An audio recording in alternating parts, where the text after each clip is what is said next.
Welcome to the van. So, lots and lots happening. We have obviously taken out the bulkhead. The fridge is gone. Just loads of crazy stuff has happened. What I want to do is basically give you a quick update of what we're doing and what we're up to. So, first things first, over here, built the shower unit. It is pretty big, but there's going to be more people in the van, and I just wanted to have literally a separate space where people could breathe. Now, by the time you put on the panels, the shower panels or the curtain or whatever it is I decide to do, some of this space is going to go. So the toilet will be here. Obviously the shower will be here. There's plenty of room to have a shower. The last shower I was kind of hunched over, a little bit bent down, etc. We'll lose a bit of space when we put a shower tray in, whatever that looks like. And obviously then the roof will come down a little bit. Now, one of the problems that I have found is we used to have a vent here and the extractor fan was here because that's here.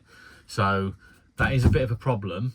Is it a problem? It's not a problem, but it could be better. So what I might do is I might have the vent on this side, and we will probably have the diesel heater coming in, because then this can become a drying room as well.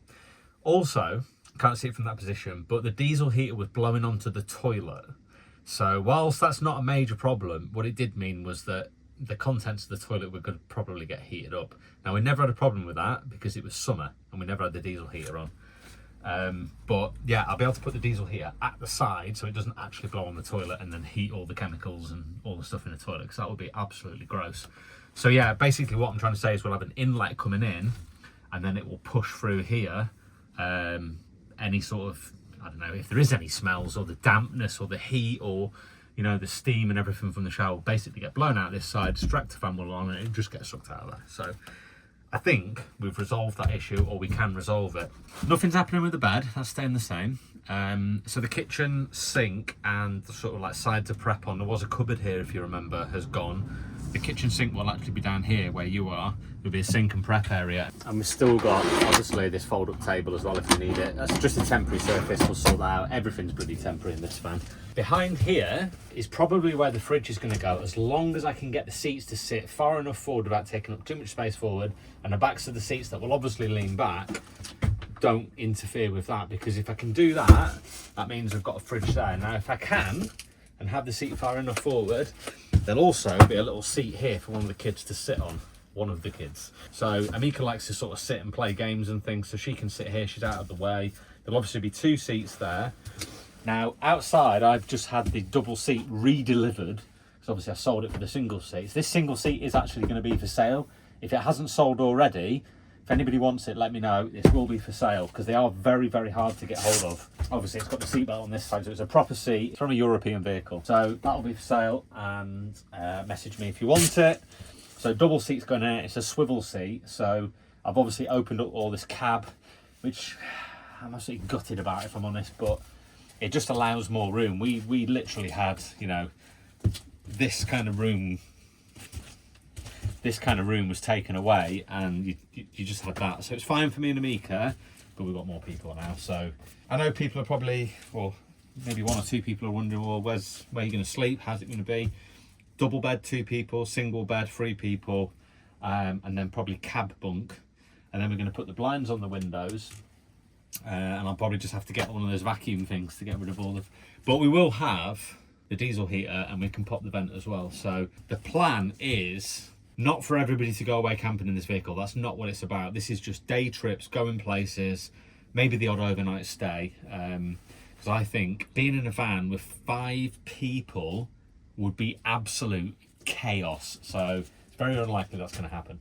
What I'm going to do now is I'm going to take out this single seat, give it all a hoover, clean it all up, and then we're going to fit the swivel seat to the seat, the double swivel seat to the double swivel seat base, and then fit the double seat on top of the double swivel seat, which is on top of the double swivel seat base. Gonna bring it all in, but actually I think what I'll do is I'll fit it bit by bit in here, because the actual swivel seat, I don't know how much it weighs, guys, but it feels like it weighs about 25 kilos, maybe 30 kilos. It's pretty damn heavy. Wow, it's not until you start taking things apart you realise how messy your van is. Right, so the first thing we need to do, I've got to be careful with this because this is still connected, so that is a live 12 volt connection, but it's fine. just need to be very careful. Once I lift this seat out of the way, I'll be able to deal with this, but I don't want to disconnect this and then have this sort of like floating around. I'd rather know exactly where it is. So what I'm going to do is I'm going to release this bolt, and then the bolts, I think they're inside here, so I need to get rid of all these shoes and all sorts of bits and bobs that's in there. Look at the state of this. And then this seat will then come out, and then we'll fit the swivel seat.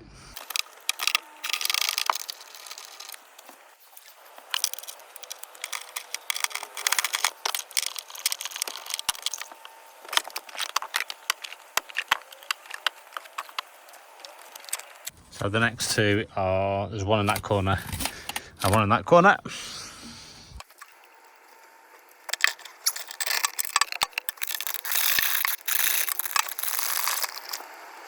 So that'll just lift out now.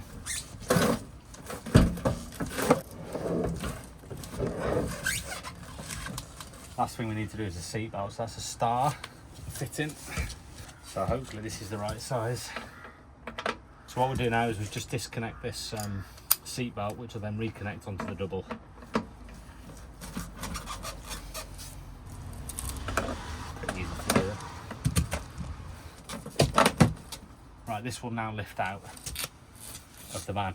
The reason I've not disconnected this inverter is I want to reconnect it in a similar place, maybe on the side somewhere out of the way, or potentially underneath the seat. So I don't really want to take it all off and then put it all back together again when I can just literally reattach it with a few screws. It's amazing how much stuff ends up down here. Let's go and attach the swivel seat.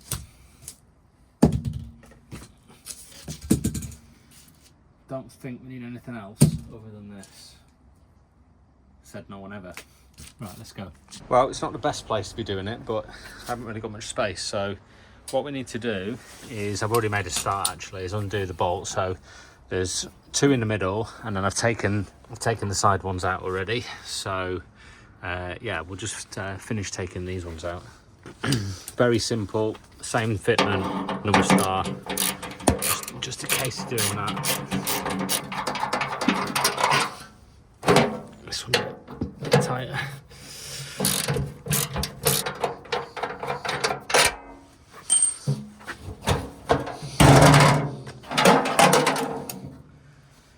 Alright then, let's take this into the van.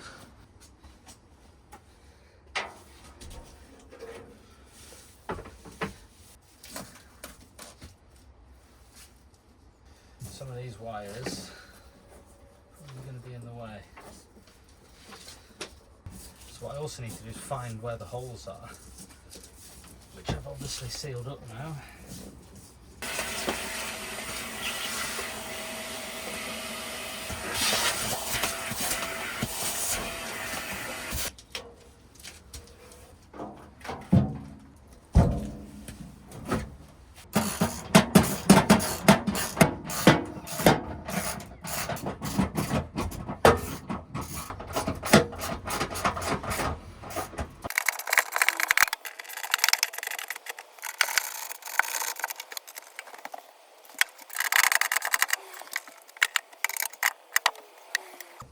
That in place. Maybe should have put that on the inside, but if I need to, I'll just pop these bolts and lift it up and put it in. But for now, we're done. Let's go and get the seat base.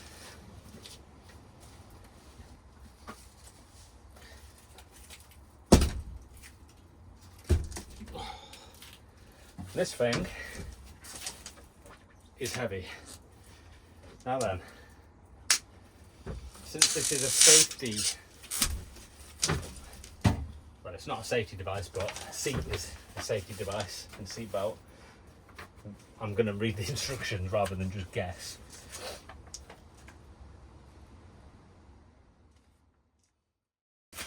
Right, it's pretty easy to do, so all we need to do is make sure that we've got it set up the right way, which one this way. Oh, this is really heavy, especially for someone like me.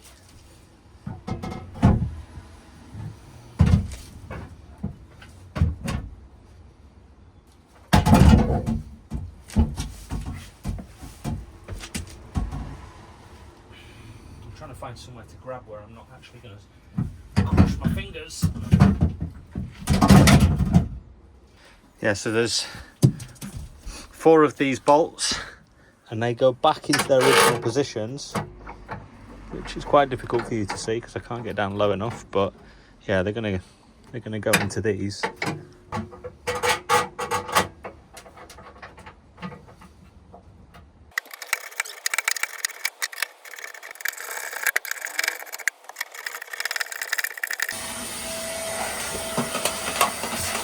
So a little bit about this swivel seat base. I bought it from eBay from a shop called Custom Shop Designs. Quite expensive, £359, but it's just, like I said, it's on a seat, so it's like it's a safety feature as well. You don't want to be buying like cheap stuff and stuff, so you need to make sure you're getting good stuff. Now, not only does it come with instructions, it also comes with the test report. So obviously it's been put through testing. I think they do a pull test on it where they put it on like they secure it down on a plate, and then they put chains on it and pull on it to make sure, you know, to simulate the weight of somebody in a head-on collision. So really, really important. Obviously I work in compliance, and it's good to see all of this. Paperwork actually included with it. So you've got the test report summary, and also, yeah, seatbelt anchorage test as well. So you can see there the pull forces. So it's pulled all the way up to what, 12, maybe 13 kilonewtons. It's got a serial number on it, and obviously if the serial number matches, then obviously it's from the same thing. So yeah, it's really good to see that, rather than just buying a piece of metal and hoping for the best. So that's all good. So how does it work? How does it operate? Well, very simply, you lift up these.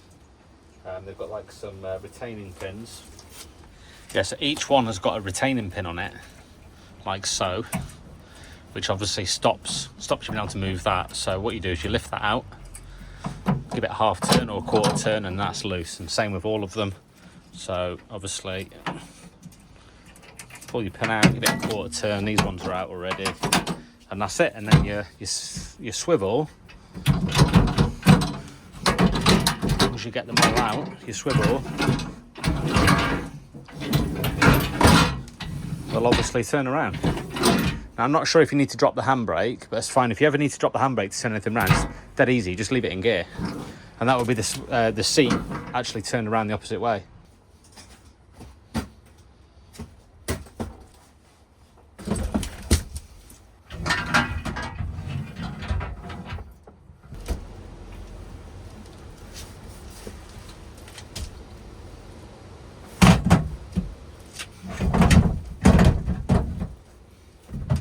So it's just a case of putting the bolts through now, I guess.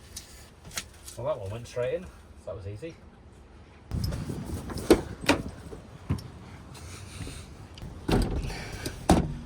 You'll need to get to these. I mean, if you look at it from here now, it's so well made. Absolutely brilliant bit of kit. And you just need to make sure that we can line these up. So that's the first one through. There we go, it's through. Right then, let's get the nuts on. Same again on the other side, and then we can actually test it. See how difficult or easy it is.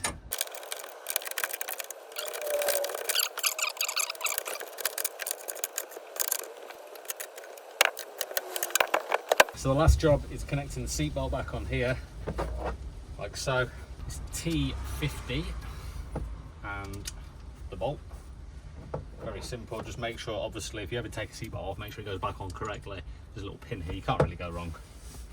So that goes into there like that, and then the bolt goes in place.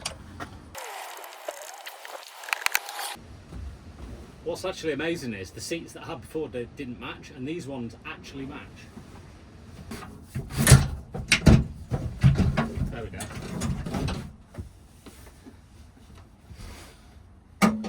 So that was the answer, the handbrake was in the way. And there we go. One seat, swiveled. Obviously, you can put it back in place, or you can just leave it. So, but wow, how much more room is this? Kind of asking myself why I didn't do that in the first place. It's actually amazing I didn't realise. I thought it would be more here, the seat, but it's actually completely out of the way. I like it a lot. I didn't realise how much room I would actually have. Well, if you like this video, please don't forget to like and subscribe, and obviously if you know somebody who's trying to do this to their van, give this a share, help a friend out, help me out. Yeah, and I'll keep you updated on the van build. There's loads more going on, loads more to do, but it's finding the time to do it now. Life's busy, back running again. I'm going to get in the garage, get the other bolts, get it all secured properly, double check everything, make sure it's all good to go, spin the seat back round. So until the next video, thanks guys. As I said, don't forget to like and subscribe. I'll see you in the next video.